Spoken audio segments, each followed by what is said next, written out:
Russia, Ukraine அமைதி பேச்சுவார்த்தை இனிதே சவுதி அரேபியாவில் தொடங்கியது. அமெரிக்காவோட ஆளுங்களும் உக்ரைனோட ஆளுங்களும் வந்து பார்த்தா சவுதி அரேபியாவில் பேசிக்கிட்டு இருக்காங்க. ஒரு நாளைக்கு முன்னாடியே ஜெலன்ஸ்கி அவர்கள் சவுதியோட பிரின்ஸ் பின் சல்மான் அவர்களை பார்த்து பேசிக்கிறாரு. இது ஒரு நல்ல மீட்டிங்காக இருந்திருக்கு அப்படிங்கிற சொல்லிக்கிறாரு. இந்த மீட்டிங் ஆரம்பிக்கிறதுக்கு முன்னாடியே வந்து பார்த்தீங்கன்னா ஜெலன்ஸ்கி அவர்கள் மன்னிப்பு கடிதம் எழுதிக்கிறாரு. அன்புள்ள என் பாசத்துக்கும் மரியாதைக்கும் உரிய ட்ரம்ப் அவர்களே, பிப்ரவரி 28 நான் பேசியது தவறுதான், என்னை மன்னித்து கொள்ளுங்கள். நம்ம திட்டமிட்டபடி எதுவும் நடக்கவில்லை, ஆனால் இதற்கு மேல் எல்லாம் சரியாக நடக்கும், அதுபோல் எதிர்பார்ப்போம் அப்படிங்கிறது போல இவர் தரப்புலேருந்து கடிதம் எழுதுனதுக்கு நன்றி அப்பா அப்படிங்கிற ட்ரம்ப் அவர்களும் சொல்லிக்கிறாரு. ஸோ பேச்சுவார்த்தைக்கு முன்னாடி ஒரு சுமூகமான ஒரு விஷயங்கள் நடந்திருக்கு. அது காரணம் கர்ஸ்கா அப்படிங்கிறது போல இருக்கு. ஏன்னா அந்த இடத்துல உண்மை இல்லை. ஸோ அதனால கொஞ்சம் இறங்கி வரலாம், ஒரு படி இறங்கி வந்துக்கிறாரா ஜெலன்ஸ்கி அவர்கள் என்ற கேள்விகள் இருக்கு. சரி, ஓகே. ஒரு சைடு இந்த இடத்துல சுமூகமாக இருக்கிற மாதிரி இருக்கு. இந்த பார்ட்டிசிபேட் பண்ண போற மார்க்கோ ரூபியோ அவர்கள் இருக்கிறா இல்லையா, அமைதி பேச்சுவார்த்தைக்கு உக்ரைனோட டெலிகேஷன் ஆண்ட்ரியா மார்க் அவர்களோட தலைமையில் அங்கே ஒரு மீட்டிங்க்கு ஆளுங்க வந்துக்கிறாங்க. ஸோ இப்போ அங்கே வந்து பார்த்தீங்கன்னா மார்க்கோ ரூபியோ அவர்களும் உட்காந்து பேசுவாங்க இல்லையா. ஸோ அந்த டைமில் பேசும்போது அதுக்கு முன்னாடியே வந்து பார்த்தீங்கன்னா மார்க்கோ ரூபியோ அவர்கள் சில விஷயங்கள்லாம் சொல்லிட்டாங்க. உக்ரைன் சில விஷயங்கள்லாம் விட்டு கொடுத்தாங்க போகணும், அந்த பகுதிகளெலாம் விட்டு தான் ஆகணும் அப்படிங்கிறதோட அவங்க தரப்புன்னு சொல்ல. அது மட்டும் இல்லாமல் ஏங்க நீங்கள் உக்ரைனுக்கு தான் ஆயுதம் கொடுத்து நிறுத்திட்டீங்களே, ரஷ்யா கொடுப்பீங்களா அப்படிங்கிறது போல நம்ம எப்படி ரஷ்யாக்கு எய்டு வேணுமான்னு பாருங்க, மீடியாலேயே கேட்குறாங்க பாருங்க. எப்படி பார்த்தீங்களா? அது போல எல்லாத்துக்கும் யோசிக்க தோணும் இல்லையா. இங்கே வியாபாரம் நின்று வச்சா அப்புறம் அங்கே வியாபாரம் பண்ண வேண்டியது தானே அப்படிங்கிறது போல இருக்கும் இல்லையா. ஸோ அது போல கேள்விகள்லாம் கேட்டிருக்காங்க. அதுக்கு அப்படியெல்லாம் எங்களுக்கு எந்த எண்ணம் இல்லைங்க அப்படிங்கிற அவர் தரப்பு சொல்லிக்கிறாரு. பட் இருந்தாலும் இந்த இடத்துல வந்து பார்த்தீங்கன்னா சீரியஸான டிஸ்கஷன் போயிட்டு இருக்கு அப்படிங்கிற மட்டும் புரிஞ்சுக்க முடியுது. அதாவது எல்லாரும் இங்கே ஃபோக்கஸ் பண்ணிட்டு இருக்கும்போது நம்ம முன்னாடியே சொன்னோம்ல பார்ஷியல் சீஸ்ஃபயர். ஸோ அதுக்கான வேலைகளில் இறங்கிட்டாங்க உக்ரைன். அதுக்காக ரஷ்யாவை ஒத்துக்க வச்சுக்கணும் அப்படிங்கிறதுக்காக இந்த பேச்சுவார்த்தை நடந்துட்டு இருக்கக்கூடிய இந்த சமயத்தில் வந்து பார்த்தீங்கன்னா இதில் ஜெலன்ஸ்கி அவர்கள் பார்ட்டிசிபேட் பண்ணல, சேர்த்திக்க மாட்டோம் அப்படிங்கிறத சொல்லிட்டாங்க. ஏன்னா அவருக்கு வந்து பவர் இல்லை, அது நல்லா தெரியுது. அதனால தான் ஒரு நாளைக்கு முன்னாடி அவர் சும்மா வந்து பேசிட்டு போயிருக்கிறார் பில் சல்மான் அவர்கள்கிட்ட. இந்த இடத்துல வந்து பண்ணி ஆண்ட்ரியா மார்க் அவர்களோட டீம் வந்து பண்ணி இங்கே பார்ட்டிசிபேட் பண்ணிட்டு இருக்கிறாங்க. பேச்சுவார்த்தையில் அமெரிக்காவோட பேசிட்டு இருக்கிறாங்க. அது எப்படி கோர்வையாக கொண்டு வந்திருக்காங்க பாருங்க. முதல்ல ரஷ்யாவும் அமெரிக்காவும் இதே சவுதியில் உட்காந்து பேசினாங்க. அதுக்கப்புறம் அமெரிக்கா உக்ரைனை கூப்பிட்டு பேசினாங்க. அது சண்டையானதுக்கு அப்புறமா திருப்பி இதே சவுதியில் வந்து பார்த்தீங்கன்னா உக்ரைனோட டீமை கூப்பிட்டு பேசுறாங்க. இதுக்கப்புறம் இங்கிருந்து வந்து பார்த்தீங்கன்னா ஸ்டீவ் விட்டாஃப் அவர்கள் மிடில் ஈஸ்டுக்காக என்ன இருந்தார் இல்லையா, அவர் வந்து பார்த்தீங்கன்னா ரஷ்யாவுக்கு போய் புட்டின் அவர்களை பார்த்து பேச போறேன், ரஷ்ய அதிபர் விளாடிமிர் புட்டின் அவர்களை பார்த்து பேச போறேன் அப்படிங்கிற சொல்லிக்கிறாரு. ஸோ இதோட அவுட்கம் எடுத்து அங்கே போய் பேசுறாங்க. எப்படி பார்த்தீங்கன்னா அந்த லைன் அப் நல்லா கதை எழுதுறாங்க அப்படிங்கிற மாற்றுக்கட்டில், அது ஸ்கிரிப்ட் வரலாறு எழுதிட்டு இருக்காங்க இல்லையா, அதை சொல்ல வந்த வரலாறுல நல்லா எழுதுறதுக்கு ஈஸியாக இருக்குது இது போல விஷயங்கள். இப்போ அடுத்தது வந்து பார்த்தீங்கன்னா இங்கே இது போல் நடந்துட்டு இருக்கு இல்லையா, ஃப்ரான்ஸு யூரோப்பியன் யூனியன் யாரையும் கூப்பிடல. ஸோ அதனால அங்கிட்ட ஒரு கோவம். அதனால மார்ச் 11 ஃப்ரான்ஸில் வந்து ஒரு மீட்டிங் அசம்பிள் பண்ணிக்கிறாங்க. அதில் வந்து பார்த்தா அமெரிக்காவை கூப்பிட மாட்டோம் போங்க அப்படிங்கிறது போல மொத்தம் 32 நாடுகள் அமெரிக்கா இல்லாமல் வந்து பார்த்தீங்கன்னா அதில் பார்ட்டிசிபேட் பண்ணிக்கிறாங்க. மிலிட்ரி ஆளுங்களாம் வந்து மிக முக்கியமான நபர்கள் பார்ட்டிசிபேட் பண்ணிக்கிறாங்க. ஸோ இவங்க எல்லாரும் வந்து பார்த்தீங்கன்னா ஒரு ஃபோர்ஸை இன்டர்நேஷனல் ஃபோர்ஸ் வந்து பார்த்தீங்கன்னா ரெடி பண்ணுறாங்க. ஒரு வேளை இங்கே சீஸ்ஃபயர் வந்து ஒப்பந்தம் ரெடி ஆகுது அப்படிங்கும்போது நம்மளாம் சேர்ந்து ஆளுங்களை அனுப்பிடலாமாப்பா அப்படிங்கிறத இவங்க ஒரு திட்டம் போட்டுருக்குறாங்க.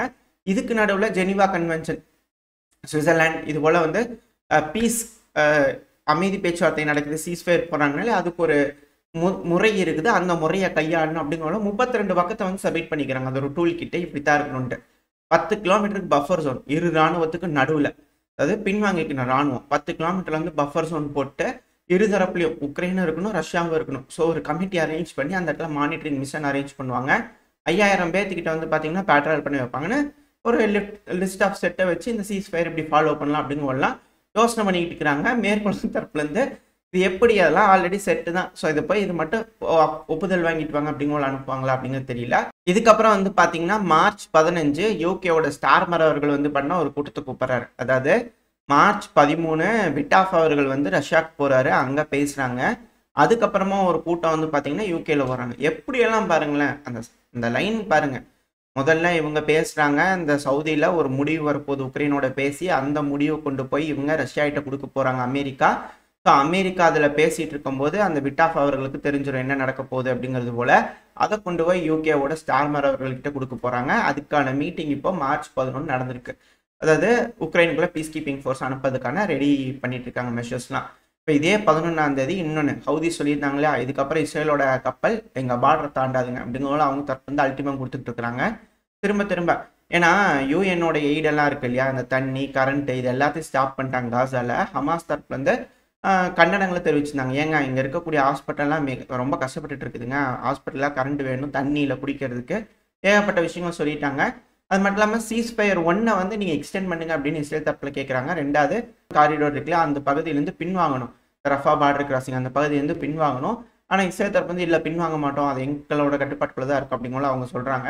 இது ஹமாஸ் தரப்பில் வந்து பார்த்தீங்கன்னா ஏற்றுக்கிற மாதிரி இல்லை, கண்டனங்கள் தெரிவிச்சுக்கிறாங்க. ஸோ சீஸ்ஃபயர் கூடிய சீக்கிரத்தில் முடிவடைஞ்சிருமா அப்படின்ற கேள்விகள் இருக்குது. ஸோ இதுவும் வெயிட் ஆகிட்டு இருக்கு. இந்த ரஷ்யாவோட இந்த மார்ச் 13 இந்த மீட்டிங், மார்ச் 15 இந்த மீட்டிங்லாம் முடிஞ்சதுக்கப்புறமா ஒரு வேளை அங்கே எஸ்கு புஸ்கா நடக்குதுன்னா இங்கே ஆரம்பிச்சிருமா, இல்லை அங்கே சுமூகமாக முடியுதுன்னா இங்கே ஆரம்பிச்சிருமா அப்படின்ற கேள்விகள் வருது. இங்கேயும் பதட்டம் தான். அங்கே என்ன நடக்க போகுது அப்படிங்கிறது பார்த்தலாம்.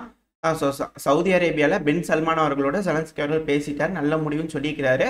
ஸோ அதை உக்ரைனோட அஃபிஷியல்ஸ் அமெரிக்காவோட பேசி என்ன மாதிரியான டிராஃப்ட் எடுத்துகிட்டு வராங்க, அது அல்டிமமாக கொண்டு போய் ரஷ்யாட்ட கொடுப்பாங்களா அப்படின்ற கேள்விகள் இருக்குது. இல்லை விட் ஆஃப் போய் அங்கே இந்தந்த பாயிண்ட்லாம் கழிச்சிக்கலாம், இந்தந்த பாயிண்ட்லாம் மாற்றிக்கலாம்னு சொல்லி அங்கே நெகோஷியேட் பண்ண போகிறதா, என்ன நடக்க போதில் வெயிட் பண்ணி பார்த்தலாம். சரி ஓகே, இப்போ இது போல் விஷயங்கள் இங்கே நடந்துகிட்டு இருக்கு, நடந்துட்டு இருக்குதே அமைதியாக இருக்கலாம்ல அப்படிங்கிற பார்த்தோம்னா இருதரப்புலையும் மாறி மாறி அடிச்சுக்கிறாங்க. அதாவது உக்ரைன் வந்து பார்த்தீங்கன்னா அவங்களோட முழு எஃபோர்ட்டையும் வந்து பார்த்தீங்கன்னா இன்னைக்கு போட்டிருக்கிறாங்க. ரஷ்யாக்குள்ள மொத்தம் 337 ட்ரோன்கள், 330க்கும் மேற்பட்ட ட்ரோன்கள் வந்து பார்த்தீங்கன்னா ரஷ்யா டவுன் பண்ணதான் சொல்லப்பட்டு வருது. இதில் 91 ட்ரோன்கள் வந்து பார்த்தீங்கன்னா ரஷ்யாவோட கேபிட்டலான மாஸ்கோக்குள்ளேயே டவுன் பண்ணிருக்காங்க. கர்ஸ்க் ஒப்லாஸ்ட்ல ஒரு 127 இது போல சொல்றாங்க. ஆனால் பெரும்பான்மையான ட்ரோன்கள் வந்து பார்த்தீங்கன்னா ரஷ்யாவோட மாஸ்கோ ஒப்லாஸ்ட்ல வந்து பார்த்தீங்கன்னா டவுன் பண்ணிக்கிறாங்க 91 ட்ரோன்கள். இதனால அங்கே இருக்கக்கூடிய ஏர்போர்ட்லாம் ஷட் டவுன் பண்ணிக்கிறாங்க. இது மிக பெரும் தாக்குதல், மக்கள் வாழும் பகுதி இது போல விஷயங்கள தாக்குதல் நடந்திருக்கு. ரெண்டாவது மீட் ப்ராசஸ் யூனிட்ல தாக்குதல் பண்ணனால சிவிலியன்ஸ் கொல்லப்பட்டிருக்காங்க, இன்ஜுரி ஆயிருக்காங்க பல நபர்கள் அப்படிங்கிற போல சொல்லப்பட்டு வருது. ஸோ இது போல விஷயங்கள் நடக்கிறதுனால ரஷ்யாக்குள்ள சிவிலியன்ஸ் இறந்திருக்காங்க அப்படிங்கிறதுனால இதுக்கப்புறம் என்ன மாதிரியான ஒரு தாக்குதல் ரஷ்ய தரப்புலேருந்து இருக்கும் அப்படிங்கிறது தெரியல. ஆனால் இந்த தாக்குதல் இவங்க செய்யறதுக்கு முன்னாடி இருந்து ரஷ்ய தரப்புலையும் செஞ்சுக்கிட்டு தான் இருக்கிறாங்க. அதாவது மார்ச் 10 சாயங்காலம் மட்டுமே ரஷ்யா உக்ரைனுக்குள்ள 126 ட்ரோன்களை வேவே அனுப்பியிருக்கிறாங்க. இதில் ஒடசா, கீவ் பல பகுதிகள் தாக்குதல் நடந்திருக்கு. இதுல கீவ்ல வந்து பாத்தீங்கன்னா வீடுகள் அழிஞ்சிருக்கு அப்படின்னு சொல்றாங்க. அங்க வந்து கேபிட்டல் மாஸ்கோல மக்கள் வாழும் குடியிருப்பு பகுதி, ரெண்டாவது இண்டஸ்ட்ரியல் ஃபெசிலிட்டி மீட் ப்ராசஸ் யூனிட்ல சிவிலியன்ஸ் இறந்திருக்காங்க. இங்க வீடுகள் அழிக்கப்பட்டிருக்கு. ரெண்டாவது கர்கீவ்லாம் வந்து பாத்தீங்கன்னா வேர் ஹவுஸ்லாம் வந்து பார்த்தீங்கன்னா தாக்குதல் நடந்திருக்கு. முதல் தடவை இவங்களே ஒத்துக்கிறாங்களே, எக்யூப்மெண்ட்ஸ்லாம் இருந்தது அதெல்லாம் டேமேஜ் ஆயிருக்கு அப்படிங்கிற சொல்லிக்கிறாங்க. அடுத்தது ஒடசால லார்ஜ் ஸ்கேல் அட்டாக், திரும்பவும் ஒடசால மிக பெருமளவில் தாக்குதல் நடந்திருக்கு. இருதரப்புலேயும் அவங்களால என்ன முடியும் அப்படிங்கிறது வந்து பார்த்தீங்கன்னா காமிச்சுக்கிட்டு இருக்காங்க. இதில் ஒரு விஷயம் என்னன்னா, உக்ரைன் வந்து 300 ட்ரோன்களை யூஸ் பண்ணுறாங்க. அது 300மே கடன் வாங்கி தான் யூஸ் பண்ணுறாங்க. இதை வந்து பார்சல் சீஸ்ஃபயர் ஏர் அட்டாக் பண்ணக்கூடாது அப்படிங்கிறது போல ஒரு மெயினான டீல் வைக்கிறாங்க இல்லையா உக்ரைன் தரப்புலேருந்து. இன்கேஸ் பிரச்சனையை முடிக்க மாட்டேன், இந்த டேர்ம்ஸ்க்குலாம் ஒத்து வரலைன்னா அட்லீஸ்ட் பார்ஷல் சீஸ்ஃபயராவது கொண்டு வரணும் அப்படிங்கிறது போல உக்ரைன் தரப்புன்னு கேட்குறாங்க இல்லையா. ஏன்னா அதுதான் கோரிக்கையாக இருக்கலான்றது என்னோட ஒரு யூகம். நடக்குதா என்னன்றது இன்னும் 2-3 நாளில் தெரிஞ்சிடும். ரஷ்யாட்ட பேசிட்டு வரும்போது என்ன ஏதுங்கெல்லாம் தெரிஞ்சிடும் இல்லையா. ஸோ வெயிட் பண்ணி பார்ப்போம். ஏன்னா மார்க்கோ ரூபியோ அவர்கள் இவங்களே அடுத்தடுத்து சொன்னாங்கன்னா அடுத்தடுத்த பதிவில் பார்க்க ஆரம்பிச்சிடலாம். இப்போ மெயினான விஷயம் என்னன்னா, உக்ரைன் வந்து ஒரு நாளில் 300 ட்ரோன்கள் யூஸ் பண்ணுறாங்க இல்லையா, அதுபோல் ஒரு மாதத்தில் எத்தனை தடவை பண்ணுவாங்க அப்படின்ற கேள்விகள் இருக்கு. இதே ரஷ்யா வந்து பார்த்தாங்கன்னா தினந்தோறும் ஒரு 200-100 ட்ரோன்கள் யூஸ் பண்ணிட்டு இருக்கிறாங்க. இருதரப்புலையும் பொருள் சேதம்ங்கிறது இருக்கத்தான் செய்யுது. ஆனால் ரஷ்யாவுக்கு அது வார் டைம் எக்கனாமி, அவங்க மாறிட்டாங்க. வார் டைம் எக்கனாமிங்கிறது ட்ரோன்கள் செய்யறதுக்கு ஆளுங்க இருப்பாங்க, அவங்களுக்கு ஒரு வேலை வேணும், வேலை இருந்தால் தான் அவங்களுக்கு சம்பளம் கிடைக்கும். ஸோ அது நடந்துக்கிட்டே இருக்கும். அந்த ட்ரோன் ஆப்ரேட்டர்ஸ்க்கு வந்து பார்த்தீங்கன்னா ட்ரோனை ஆப்ரேட் பண்ணுறதுக்கு வேலை இருக்கும், அவங்க அதை செஞ்சுட்டு இருப்பாங்க, அவங்களுக்கு அந்த சம்பளம் வரும். ரெண்டாவது வந்து பார்த்தீங்கன்னா அந்த ட்ரோனுக்கான சாஃப்ட்வேர்ஸ் அது தனியாக ஐடி கம்பெனி ரன் ஆகிட்டு இருக்கும், அதுக்கான விஷயங்கள் நடந்துட்டு இருக்கும், அவங்களுக்கு தனியாக வேலை இருக்குது, அவங்களுக்கு தனியாக சம்பளம் வரும். ஸோ இது போல் எல்லாமே வந்து பார்த்தீங்கன்னா இந்த போர் சார்ந்த எக்கனாமியாக வந்து ரஷ்ய தரப்பில் மாறிடுச்சு, பொருளாதாரமாக மாறிடுச்சு. ஸோ இதை பேஸ் பண்ணி தான் அதிகமாக இருக்கும். இதுக்கப்புறம் ரஷ்யா என்ன செய்கிறாங்க, பல இடங்கள்லையும் பிரச்சனை நடந்துகிட்டு இருக்கு. ஸோ இவங்களோட தொழில்நுட்பம் அடுத்தடுத்த கட்ட வளர்ச்சி அடையுது, பேட்டில் டெஸ்ட் ஆகிட்டே இருக்குன்றதுனால எல்லாமே ஏற்றுமதி ஆகிறதுக்கு வாய்ப்புகள் அதிகம்.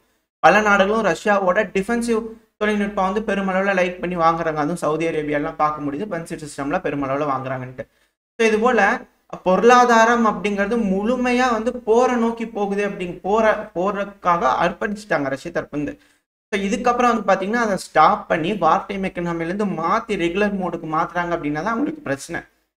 இதை தொடர்ந்து செஞ்சுக்கிட்டே இருக்கிறாங்க அப்படின்னா பண்ற மாற்று முறை தான். என்கிட்ட இதுதான் இருக்குது. வேணா வாங்கிக்க, இல்லாட்டி போ அப்படிங்கிறது போல அவங்க கிட்ட இருக்கக்கூடிய ஆயில், கேஸ் எல்லாம் சீனா கிட்ட குடுத்து மூலப்பொருட்கள் வாங்கிக்கலாம். ஈரான் கிட்ட குடுத்து சில பல எக்யூப்மென்ட்ஸ் வாங்கிக்கலாம். மத்த நாடுகள் கிட்ட இருந்து சில பல எக்யூப்மென்ட்ஸ் வாங்கிக்கலாம். ரஷ்யாவால என்ன குடுக்க முடியுமோ அத குடுத்து அவங்களால வாங்கிக்க முடியும். ஆனா இது போல உக்ரைன் செய்ய முடியுமா? இது போல யூரோப்பியன் யூனியன் செய்ய முடியுமா? எல்லாம் திவாலாகி கிடக்குறாங்க. இவங்க குடுக்கக்கூடிய அல்டிமம் எப்படி ரஷ்யா தரப்பு வந்து ஏத்துக்க முடியும் அப்படிங்கிறது தான் தெரியல. என்ன மாதிரியான நெகோசியேஷன் டெர்ம்ஸ் இவங்க கிட்ட இருக்கு? ரஷ்யாவுக்குள்ளே இப்போ சண்டை நடந்துட்டு இருக்கு கர்ஸ்க் பகுதிக்குள்ள. அங்க பஃபர் ஜோன் வச்சு பேட்ரோல் போடுன்னு சொன்னா கண்டிப்பா ரஷ்யா ஒத்துக்குவாங்களா? ஒத்துக்க மாட்டாங்க. ஸோ அங்கிருந்து பின்வாங்குறோம், வேற ஏதாவது ஒன்று செஞ்சு கொடுங்கன்னு கேட்கலாம். அதுக்கும் வழி இல்லாமல் போயிடுச்சு. இப்போ என்னதான் செய்ய போறாங்க, என்னதான் பேச போறாங்க அப்படிங்கறத வெயிட் பண்ணி பார்த்துருவோம். ஒரே கன்ஃபியூஷனாவே இருக்கு. ஆனா தாக்குதல் மட்டும் இரு தரப்புலையும் மாறி மாறி அடிச்சுக்கிறாங்க, எந்த ஒரு குறைவே இல்லாமல். இப்போ திரும்பவும் சுதா பகுதியில் பல இடங்கள்ல முன்னேறி வந்துட்டு இருக்காங்க. மெர்னி பகுதியில் முழுவதும் ரஷ்யாவோட கட்பாட்டில் வந்துச்சுருக்காங்க. ஏதாவது செய்திகள் அடுத்தடுத்து வந்துச்சுன்னா பார்க்க ஆரம்பிச்சிடலாம். ஓரளவுக்கான தகவல்கள் இந்த பதிவில் பார்த்துருப்பான்னு நினைக்கிறேன். இதோட இந்த பதிவை நான் முடிச்சுக்கலாம். இந்த பதிவு எப்படி இருந்துச்சு, உங்களுக்கு பிடிச்சிருக்கா? பிடிச்சினா லைக் பண்ணிட்டு உங்க ஃப்ரெண்ட்ஸ் நம்மளோட ஷேர் பண்ணிக்கோங்க. அது கூட மறக்காம இந்த பதிவு பற்றி உங்களோட கருத்துக்களை கமெண்ட் செக்ஷனில் சொல்லுங்க. இந்த பதிவு நல்லா இருக்கணும் நம்பிக்கை. அடுத்த பதிவு உங்களை சந்திக்கிறேன். அதுக்கு ஸ்டே சேஃப். பை.